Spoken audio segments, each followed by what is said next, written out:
देखो भाई, हम स्टार्ट कर रहे हैं वेक्टर, ठीक है। वेक्टर स्टार्ट कर रहे हैं। सबसे पहले तो भाई फिजिकल क्वांटिटी क्या होती है, फिजिकल क्वांटिटी क्या होती है ये हमें पता होना चाहिए। Physical quantity, the quantities that can be measured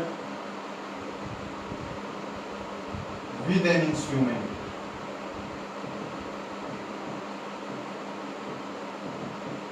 किसी इंस्ट्रूमेंट से हम किसी को मेजर कर सकें, ठीक है।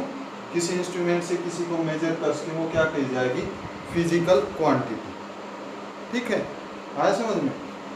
3 टाइप की होती है ये फिजिकल क्वांटिटी, वैसे बोलते हैं 2 टाइप की। रियल में कितनी टाइप की होती हैं, 3 टाइप की होती हैं। फर्स्ट स्केलर, सेकंड कौन सी होती है भाई, वेक्टर, और थर्ड कौन सी होती है, टेंसर। स्केलर, वेक्टर और tensor. Scalar quantity which have only magnitude,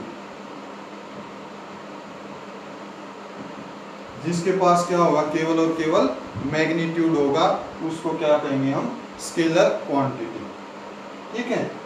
जैसे घर पे बोला गया 5 kg शुगर लाओ, 5 किलो चीनी लेके आनी, क्या पेरेंट्स ये बोलते हैं कि ऊपर की चीनी लाना, नीचे की चीनी लाना, ईस्ट की, वेस्ट, साउथ, नॉर्थ, कोई डायरेक्शन बताते हैं इसके साथ, कोई डायरेक्शन नहीं बताते। तो वो क्वांटिटी कौन सी होती है जिनमें डायरेक्शन नहीं बताई जाती, वो क्वांटिटी कौन सी होगी, स्केलर क्वांटिटी होगी। ये 5 kg यहाँ पर क्या है, मैग्नीट्यूड, केवल और केवल किस क्या हो, स्केलर क्वांटिटी में क्या होगा, मैग्नीट्यूड होगा, ठीक है। आया समझ में। अच्छा, 5 kg sugar plus 5 kg, total कितनी, 10 kg। 5 + 5 10 हो गया, 10 kg हो गया, ठीक है भाई। 10 kg शुगर है, हमने इसको ऐड किया, कैसे ऐड कर सकते हैं हम इसको, बाय सिंपल अलजेब्रा। कैसे ऐड कर सकते हैं, bye simple algebra. Simple algebra से हम इसको ऐड कर सकते हैं, ठीक है। तो स्केलर क्लियर हुई। जैसे लेंथ हो गई, लेंथ तो यहाँ पर लिखते हैं इसके एग्जाम्पल, टाइम, मास, ठीक है, वर्क, ये क्वांटिटी कैसी है, स्केलर क्वांटिटी होती है। और भी बहुत सारी क्वांटिटी हम चैप्टर वाइज पढ़ते चलेंगे, हर चैप्टर के साथ क्वांटिटी पढ़ते चलेंगे, ठीक है। दूसरी क्वांटिटी कौन सी बताई है, वेक्टर क्वांटिटी।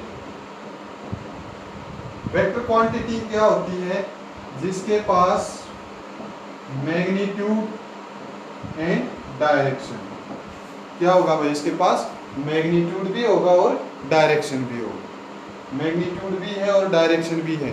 ऐसी क्वांटिटी को हम क्या कहेंगे, वेक्टर क्वांटिटी। जैसे आपको बोला गया 5 किलोमीटर जाना है, आपको 5 किलोमीटर जाना है, डायरेक्शन नहीं बताई तो किधर भी जा सकते हो, डायरेक्शन नहीं बताई तो कौन सी क्वांटिटी होगी, वो स्केलर।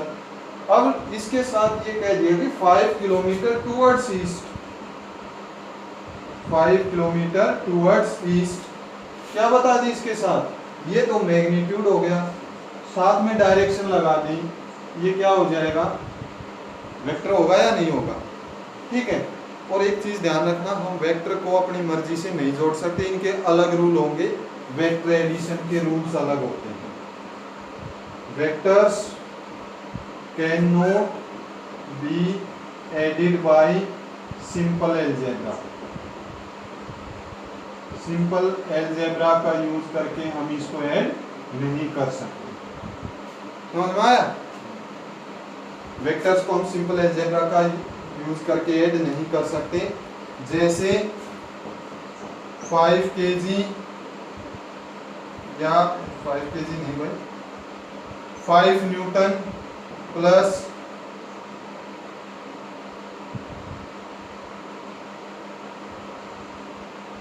3 न्यूटन, और डायरेक्शन इसकी ईस्ट, इसकी साउथ। एक फोर्स लग रहा है 5 न्यूटन किधर, ईस्ट में, दूसरा फोर्स लग रहा है 3 न्यूटन किधर, साउथ में। टोटल फोर्स कितना होगा हम नहीं बता सकते वैसे, ठीक है, हम इसमें नहीं बता सकते, हमें इसके लिए एक अलग रूल बनाना पड़ेगा, और वो हम इसी चैप्टर के अंदर पढ़ेंगे, हमारे चैप्टर वेक्टर के अंदर, कि वेक्टर को ऐड कैसे किया जाएगा। 2 रूल होते हैं, एक ट्रायंगल लॉ और एक पैरेललोग्राम लॉ। हमारे जो नेक्स्ट क्लास होगी उसके अंदर हम शायद पहुंच भी जाएं यहाँ तक, ठीक है। समझ में आया वेक्टर? वेक्टर को देखो भाई, वेक्टर के अंदर ये फोर्स है, ये क्या है, फोर्स है हमारे पास। ये फोर्स क्या बता रहा है,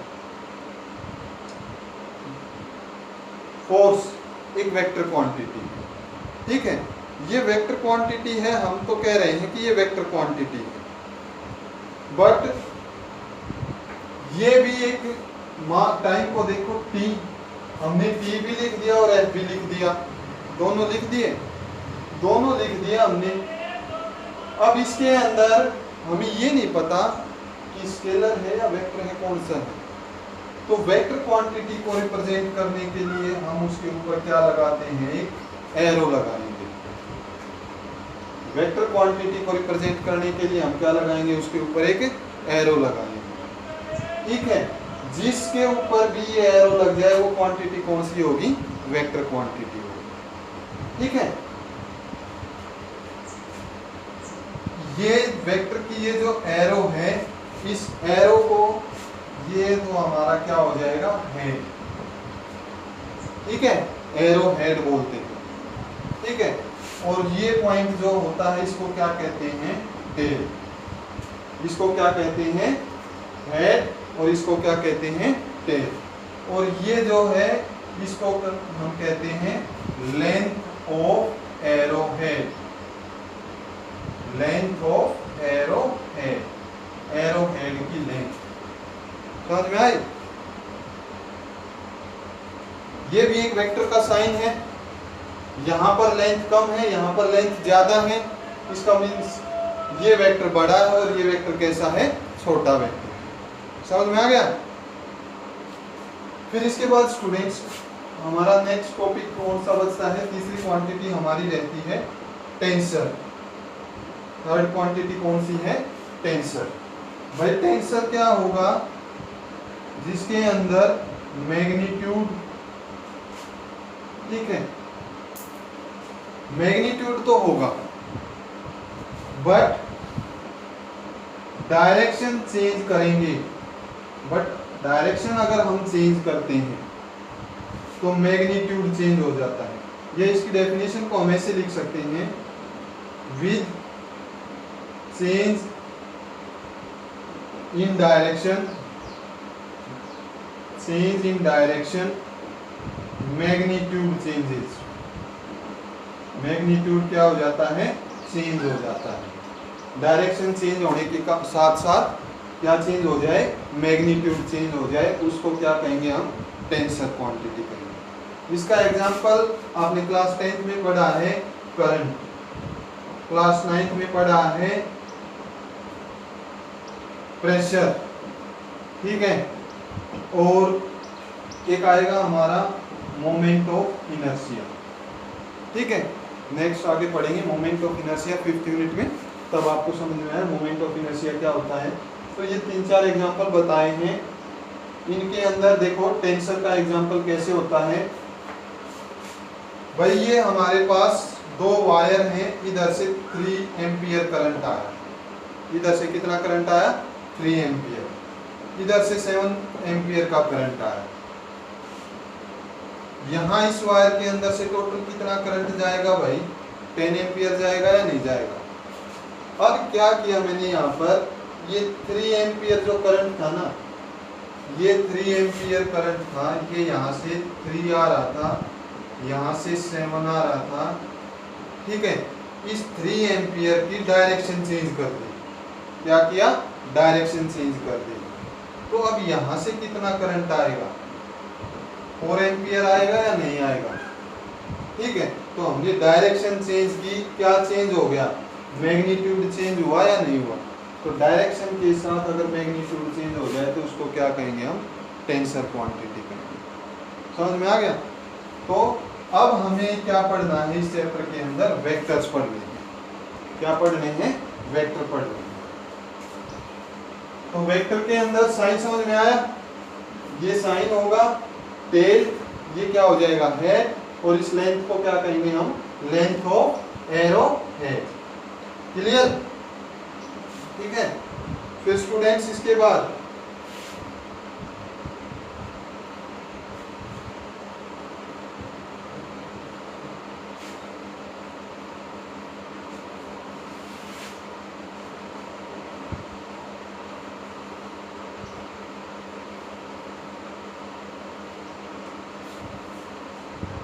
डिफरेंट टाइप के वेक्टर्स पढ़ेंगे हम। डिफरेंट टाइप के वेक्टर्स, जैसे इक्वल वेक्टर क्या होते हैं? इक्वल वेक्टर क्या होते हैं? ठीक है, इक्वल वेक्टर्स क्या होंगे? The vectors which have equal magnitude and same direction.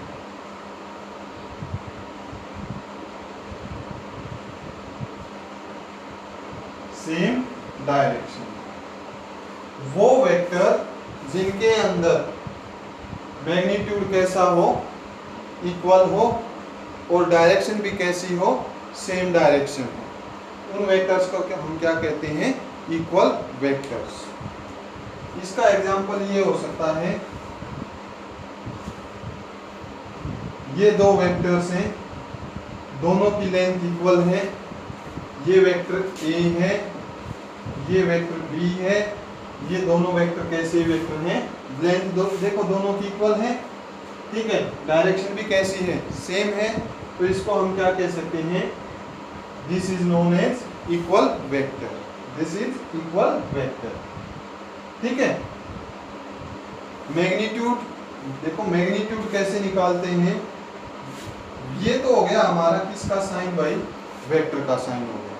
किसका साइन है ये? वेक्टर का साइन। हमने क्या किया? इसके ऊपर मॉडुलस लगा दिया। वेक्टर का क्या किया? मॉडुलस लगाया। जैसे ही मॉडुलस लगाएंगे, मॉडुलस लगाने से हमारे पास जो डायरेक्शन थी वो डायरेक्शन कट हो जाएगी, और हमें यहाँ पर क्या मिलेगा? केवल और केवल मैग्नीट्यूड मिलेगा। क्या मिलेगा हमें यहाँ पर? केवल और केवल मैग्नीट्यूड मिलेगा। समझ में आया? ठीक है। तो equal vectors, vector which have equal magnitude and same direction, they are known as equal vectors।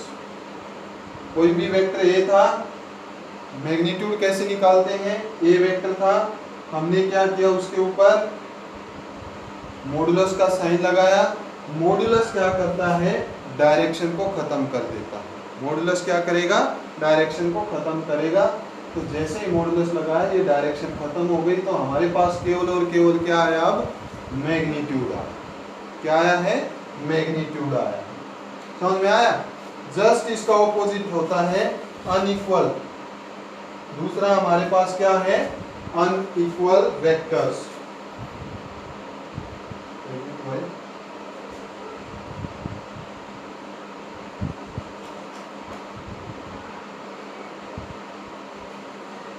Unequal vectors.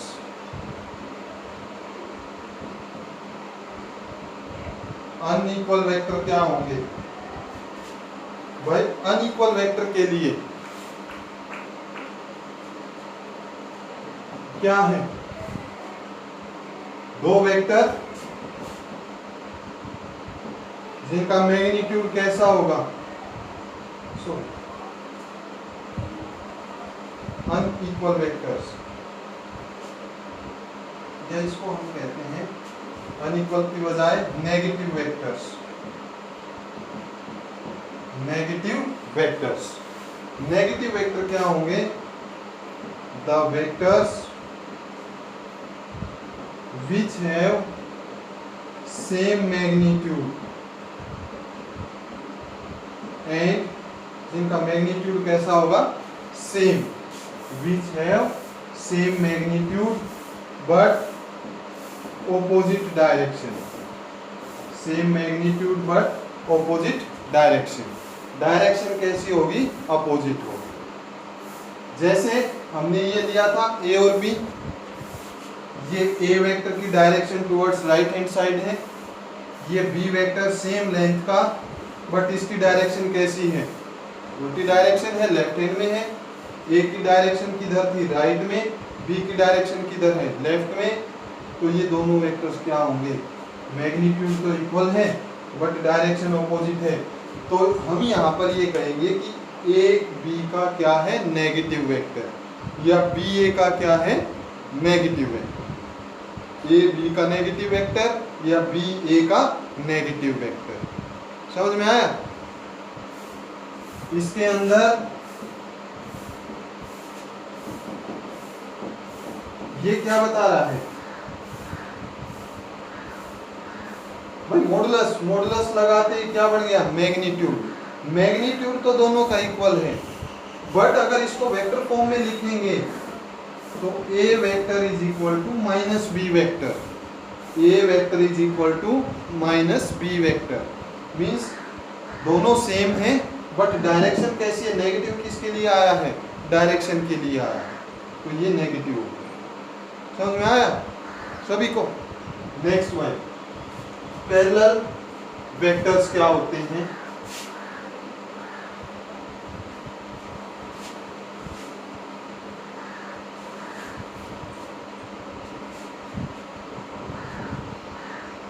Parallel vector क्या होते हैं?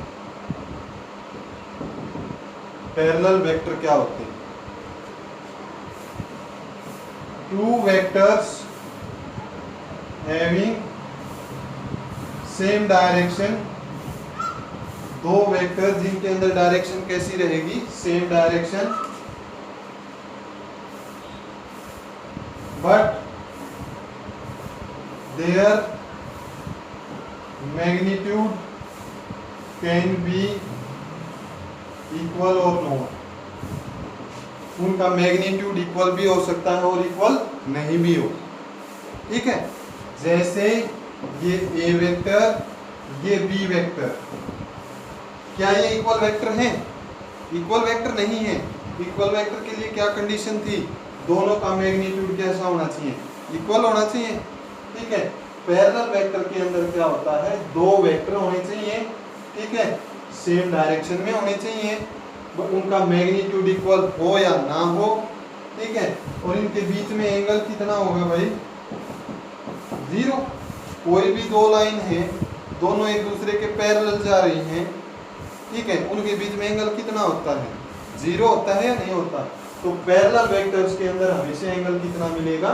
0 मिलेगा। क्लियर हुआ? फिर इसके बाद नेक्स्ट हमारा कौन सा है? Anti parallel vector. नेक्स्ट क्या है हमारे पास? Anti parallel vector. समझ में आ गया होगा? हाँ भाई, क्या होता है? Two vector having opposite direction, दो वेक्टर जिनके अंदर डायरेक्शन कैसी है? अपोजिट डायरेक्शन है, या इसको हम कह सकते हैं एंटी पैरेलल है। वो पैरेलल तो है, पैरेलल तो है वो, ए और बी पैरेलल तो है ये, बट इनकी डायरेक्शन कैसी है? अपोजिट है। तो ऐसे वेक्टर्स को हम क्या कहते हैं? Anti parallel vectors. इसके अंदर भी क्या हो सकता है? मैग्नीट्यूड कैन बी सेम और डिफरेंट। इनका मैग्नीट्यूड कैसा हो सकता है, सेम भी हो सकता है और डिफरेंट भी हो सकता है। ठीक है, इनके बीच में एंगल कितना बनेगा भाई, इनके बीच में एंगल कितना होगा 180 डिग्री। इनके बीच में एंगल कितना होगा 180 डिग्री। ठीक है,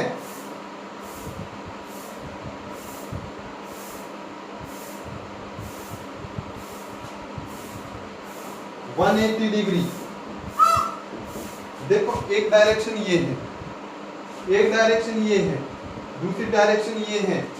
अगर हम इनके बीच में देखें तो इनके बीच में एंगल कितना होता है, एक इधर जा रहा है एक इधर आ रहा है, एंगल कितना इनके बीच में 180 डिग्री। कितना एंगल होगा 180 डिग्री का एंगल रहेगा। समझ में आया सभी को? ठीक है, फिर भाई इसके बाद नेक्स्ट को initial.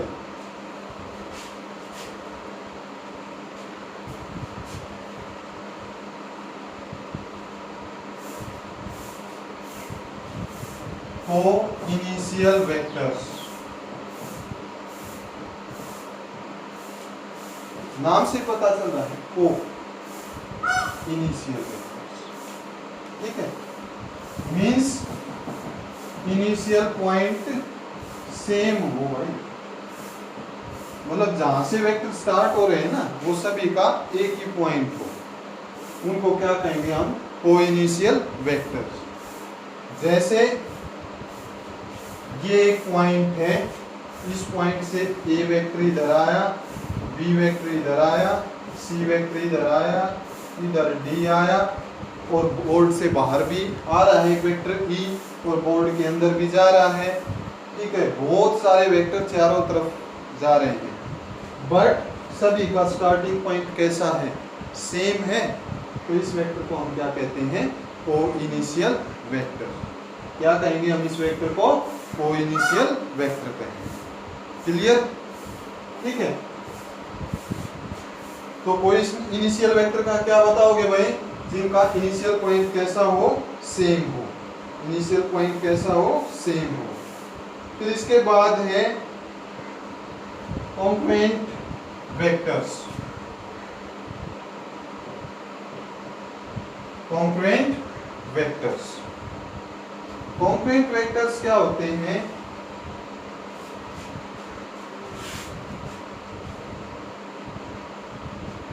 Vectors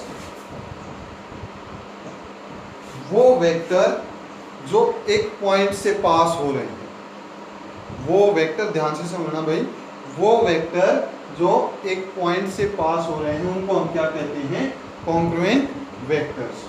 vectors which are passing through a point, which are passing through a point, वो वेक्टर जो एक पॉइंट से पास हो रहे हैं उनको क्या कहते हैं हम, कॉन्ग्रुएंट वेक्टर्स कहते हैं। ठीक है, जैसे अभी हमने एग्जांपल लिया था ए बी सी,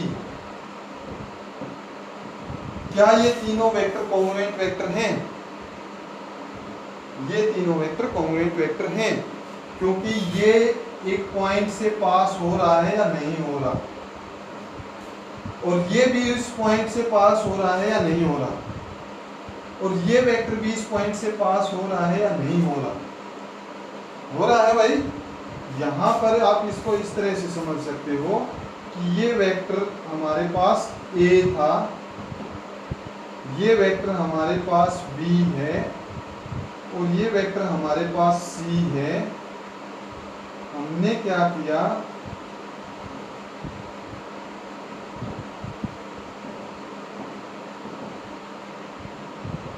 देखो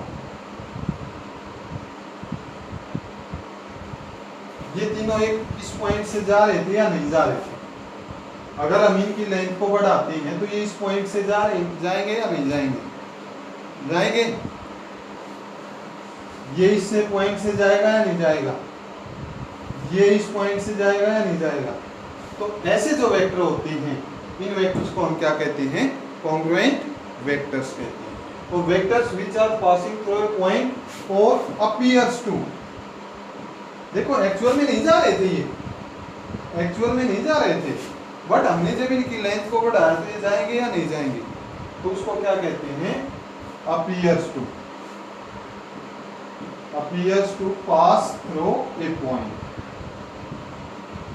appears to pass through a point, in vectors को क्या कहेंगे हम, कॉन्ग्रुएंट वेक्टर्स। फिर भाई इसके बाद अगली टाइप, अगला होता है नल वेक्टर। अगला क्या है हमारे पास, नल वेक्टर। नल वेक्टर वो वेक्टर होता है जिसका मैग्नीट्यूड कितना हो भाई, जीरो। नल वेक्टर वो वेक्टर होता है जिसका मैग्नीट्यूड कितना हो, जीरो। अब इसका ये मतलब नहीं है कि उसकी डायरेक्शन नहीं है, उसकी डायरेक्शन होती है, ठीक है, बट उसका मैग्नीट्यूड कितना होता है, जीरो, ठीक है। जैसे find the null vector of A, A का नल वेक्टर निकालो, ए का नल वेक्टर हमें निकालना, ठीक है। तो ए हमारे पास एक वेक्टर है, इसका नल वेक्टर क्या होगा, वेक्टर की डायरेक्शन हमने ऑपोजिट कर दी, vector A plus vector A, but opposite direction के लिए हम क्या लगाएंगे, माइनस लगाएंगे, तो ए माइनस ए ये क्या हो जाएगा, जीरो। तो जो हमें यहाँ पर वेक्टर को घटाने पर, सब्ट्रैक्ट करने पर, ऐड करने पर हमें वेक्टर मिलता है, वेक्टर को ऐड करने या सब्ट्रैक्ट करने पर क्या मिलेगा, हमें वेक्टर ही मिलेगा, ठीक है। तो यहाँ पर हमें एक वेक्टर मिला होगा, समझ में आया, नल वेक्टर आया, कॉन्ग्रुएंट वेक्टर आया समझ में, ठीक है। फिर इसके बाद कोई भी नंबर है, जैसे 5 न्यूटन फोर्स, 5 न्यूटन फोर्स की डायरेक्शन ईस्ट दे दी, इसका नल वेक्टर फाइंड आउट करो। 5 न्यूटन फोर्स डायरेक्शन कौन सी हो जाएगी, वेस्ट, ऑपोजिट डायरेक्शन होगी, तो नल वेक्टर फाइंड आउट करने का मेथड ये रहेगा, ठीक है।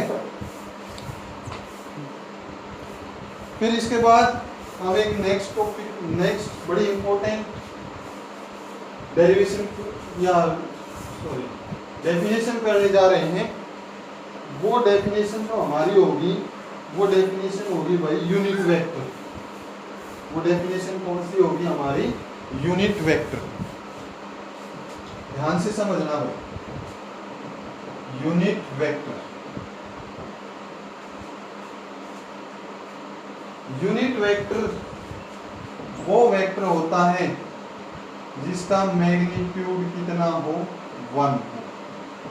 कितना मैग्नीट्यूड होगा, 1 मैग्नीट्यूड होगा, उस वेक्टर को हम क्या कहते हैं, यूनिट वेक्टर कहते हैं, ठीक है। जैसे इसके लिए भाई ये 5 मीटर टुवर्ड्स ईस्ट है, 5 मीटर टुवर्ड्स ईस्ट है। हमने इसको 5 पार्ट्स में बांट दिया। ये कितना, 1 मीटर, ये भी 1 मीटर, ये भी 1 मीटर, ये भी 1 मीटर और ये भी 1 मीटर। ये जो वेक्टर बना, ये भी एक वेक्टर बना है। अभी बताया था वेक्टर में से क्या बनेगा, वेक्टर ही बनेगा, ठीक है। वेक्टर को ऐड करेंगे या सब्ट्रैक्ट करेंगे तो क्या बनता है, वेक्टर ही बनता है। ये वेक्टर बना हमारे पास जिसका मैग्नीट्यूड कितना है, 1, और इसकी डायरेक्शन कौन सी है, जो पहले डायरेक्शन थी वही इसकी डायरेक्शन है। तो यूनिट वेक्टर क्या होता है, वो वेक्टर जिसका मैग्नीट्यूड कितना होगा, मैग्नीट्यूड होगा 1, ठीक है। किस काम आता है, it is used to represent direction. किस काम आता है ये, डायरेक्शन के काम आता है। समझ में आया, यूनिट वेक्टर जिसका मैग्नीट्यूड कितना होगा, 1 होगा और उसकी डायरेक्शन होगी। यूनिट वेक्टर को रिप्रेजेंट करने का एक स्पेशल सिंबल होता है भाई। वो सिंबल कौन सा है? वो सिंबल हमारा है, जैसे कोई भी वेक्टर A था, इसका यूनिट वेक्टर हम निकालते हैं तो ये हो जाएगा A कैप। ये क्या हो जाएगा? A cap. समझ में आया? A कैप, इसका जन्मदिन था, टोपी लगा दी इसके ऊपर, ठीक है। ये क्या बता रहा है हमें? Unit vector. तो जहां भी आपको कैप नजर आएगी, कैप नजर जहां भी आएगी, इसका मीनिंग क्या है? वो यूनिट वेक्टर है। क्या है भाई? वो यूनिट वेक्टर है। समझ में आ गया? अब इतने से काम नहीं चलेगा। देखो यूनिट वेक्टर क्या होता है। यूनिट वेक्टर के लिए हम क्या करते हैं? यूनिट वेक्टर के लिए भाई हम फार्मूला बनाएंगे, vector divided by modulus.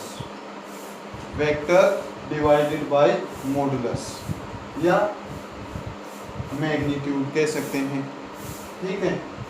Magnitude से तो मैग्नीट्यूड बाय मैग्नीट्यूड 1। डायरेक्शन का क्या हुआ? डायरेक्शन तो साथ रहेगी। तो यूनिट वेक्टर क्या होता है? Vector is equal to unit vector is equal to vector divided by modulus.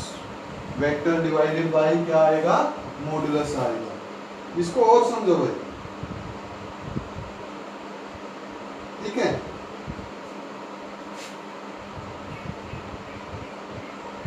जैसे हमारे पास, इसको समझने के लिए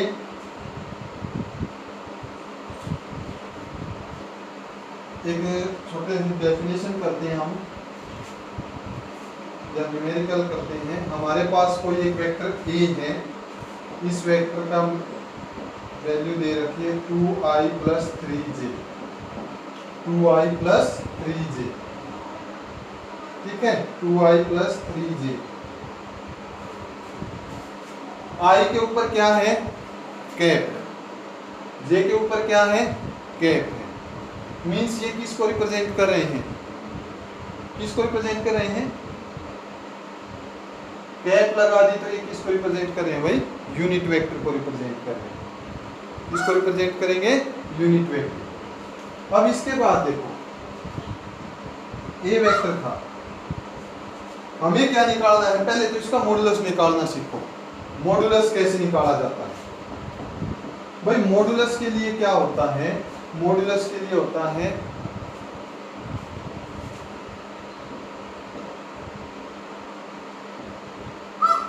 A का स्क्वायर प्लस B का स्क्वायर। ये हमने मान लिया A, या ये मान लिया X, ये मान लिया Y, तो ये क्या होगा? X स्क्वायर, ठीक है।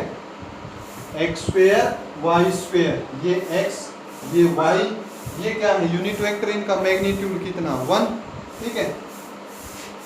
X square plus Y square, तो ये हो जाएगा हमारा x की वैल्यू कितनी? 2 2 जा 4, 2 का स्क्वायर करेंगे, प्लस 3 3 जा 9। तो यहाँ पर जो हमारा वेक्टर है ना, A वेक्टर, इसका मॉडुलस कितना आया? √13। मीन्स इसका मैग्नीट्यूड कितना है इस वेक्टर का? इस वेक्टर का मैग्नीट्यूड कितना है भाई? √13 है। कितना मैग्नीट्यूड है? √13, ठीक है। फिर इसके बाद यूनिट वेक्टर निकालना है। अच्छा, 2i का मतलब समझो। 2i का मतलब क्या होता है? ये देखो, एक x एक्सिस होता है, एक y एक्सिस होता है और एक z एक्सिस होता है। x y z, 3 एक्सिस होते हैं। तीनों एक दूसरे के क्या होते हैं? परपेंडिकुलर, ठीक है। तीनों एक दूसरे के क्या हैं? परपेंडिकुलर हैं। x एक्सिस, y एक्सिस और z एक्सिस। x और y हम प्लेन में लेते हैं और y एक्सिस को हम हाइट के ऊपर लेते हैं, ठीक है। तो यहाँ पर ये I रिप्रेजेंट करता है कि हमें x की तरफ जाना है। किसकी तरफ जाना है? x एक्सिस की तरफ। 1 2, ये 2 आ गया। x एक्सिस की तरफ जा रहे थे, मैग्नीट्यूड 2 आ गया, आई क्या बताएगी? डायरेक्शन। मीन्स आई किसके लिए यूज कर रहे हैं हम? एक्स के लिए यूज कर रहे हैं। तो हमें मैग्नीट्यूड 2 मीटर जाना है किधर? इसका मीनिंग क्या हुआ? 2 मीटर टूवर्ड्स एक्स एक्सिस। क्या मीनिंग हुआ इसका? 2 मीटर टूवर्ड्स एक्स एक्सिस। ठीक है, अब इस 3 का मीनिंग आया थोड़ा बहुत समझ में, बता सकते हो? 3 किसके लिए यूज करेंगे? जे किसके लिए यूज करेंगे हम? वाई के लिए। जे किसके लिए यूज करने वाले? हम वाई के लिए यूज करने वाले हैं। तो वाई में 1 2 3, तो ये क्या बता रहा है हमें? ये बता रहा है 3 मीटर टूवर्ड्स वाई एक्सिस। और के किसको रिप्रेजेंट करेगा? अगर मैं यहाँ पर 5K और लिख दूं तो ये किसको रिप्रेजेंट करेगा? ये रिप्रेजेंट करेगा हमें कहाँ जाना है? Z axis. किधर जाना है? Z axis. आगे समझ में? मॉड्यूलस निकालना है समझ में? अब इसका यूनिट वेक्टर निकालोगे तो क्या करोगे? बोलो। यूनिट वेक्टर निकालना है। Unit vector is equal to, vector कितना हमारे पास? 2i प्लस 3j, ये तो वेक्टर हो गया, डिवाइडेड बाय मॉडुलस कितना आया? √13। This is the unit vector of this vector 2i plus 3j। 2i plus 3j का क्या हो गया? ये यूनिट वेक्टर हो गया। समझ में आ गए? अच्छी तरह से आए भाई। ये जो वेक्टर होते हैं ना, ये अभी मैंने बताए थे, इनके बीच में देखो एक्स वाई, एक वेक्टर इधर लगा हुआ है, मींस एक फोर्स लेकर चलते हैं। ये फोर्स दे रखा था, ठीक है, ये फोर्स एक्स एक्सिस में लग रहा था, वाई एक्सिस में भी लग रहा है और जेड एक्सिस में भी लग रहा है। ये फोर्स एक्स एक्सिस में है, वाई एक्सिस में और जेड एक्सिस में है। इसका मीनिंग क्या है? ये तीनों फोर्स क्या है? एक दूसरे के साथ कितना एंगल बना रहे हैं भाई? 90 डिग्री। ये देखो, इनके बीच में एंगल कितना? 90। इनके बीच में एंगल कितना? 90। इनके बीच में एंगल कितना? 90। तीनों एक्सिस के बीच में एंगल कितना होगा? 90 डिग्री का होगा। और ऐसे वेक्टर्स जिनके बीच में 90 डिग्री का एंगल बनता है उनको ऑर्थोगोनल वेक्टर कहते हैं। क्या कहते हैं हम उनको? Orthogonal vector. ऑर्थोगोनल वेक्टर, समझ में आया? ऐसे वेक्टर जिनके अंदर या 90 डिग्री का एंगल बन रहा हो, ये बन रहा और ये बन रहा और ये बन रहा, इनके बीच में कितना एंगल बन रहा है? 90 डिग्री का। उन वेक्टर्स को क्या कहते हैं हम? ऑर्थोगोनल वेक्टर्स कहते हैं। यूनिट वेक्टर आ गया समझ में अच्छे से? हम बहुत जगह फिजिक्स के अंदर ये कंसेप्ट यूज करने वाले हैं, एक बार फिर से अपने रिवाइज करें, ठीक है? ये कंसेप्ट हम हर जगह पर यूज करने वाले हैं। फिर इसके बाद भाई आज डेफिनेशंस को क्लियर ही करते हैं हम। फिर इसके बाद हमारे पास है कोलिनियर वेक्टर्स। कोलिनियर वेक्टर्स,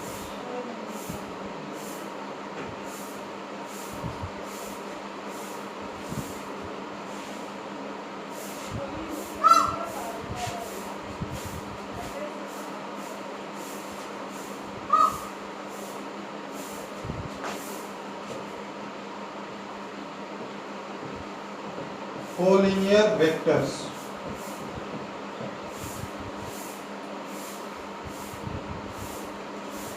भाई कोलिनियर वेक्टर्स के अंदर क्या है? देखो नाम ही बता रहा है भाई, को लाइन मीन्स सेम लाइन। क्या मीनिंग है इसका?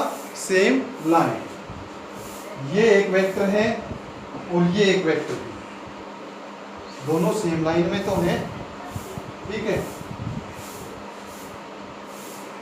ये और ये दोनों वेक्टर भी सेम लाइन में हैं, ठीक है? ऐसे जो वेक्टर्स होते हैं उन वेक्टर्स को हम क्या कहते हैं? Collinear vectors. ऐसे वेक्टर्स को क्या कहते हैं हम? Collinear vectors. पहले हमने पढ़ा था जो पैरेलल वेक्टर और सेम डायरेक्शन उसको क्या कहते हैं? जो वेक्टर सेम डायरेक्शन में है और उनके बीच में डिस्टेंस इक्वल है तो पैरेलल वेक्टर कहते थे। और डायरेक्शन अपोजिट कर देते थे तो इसको क्या कहते थे, एंटी पैरेलल कहते थे। अब इसके अंदर कोलिनियर के अंदर एंगल या तो 0 डिग्री होगा या कितना एंगल होगा 180 डिग्री होगा। यह एंगल 0 डिग्री होगा, यह एंगल कितना होगा 180 डिग्री। इस वेक्टर को हम क्या कहते हैं, collinear vector. These vectors are known as collinear vectors। Clear भाई? अब इतना आसान तो देगा नहीं, ठीक है। तो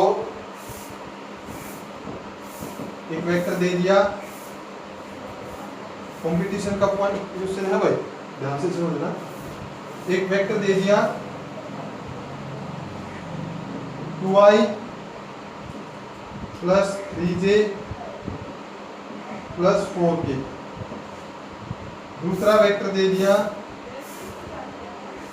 4i plus 6j plus 7k,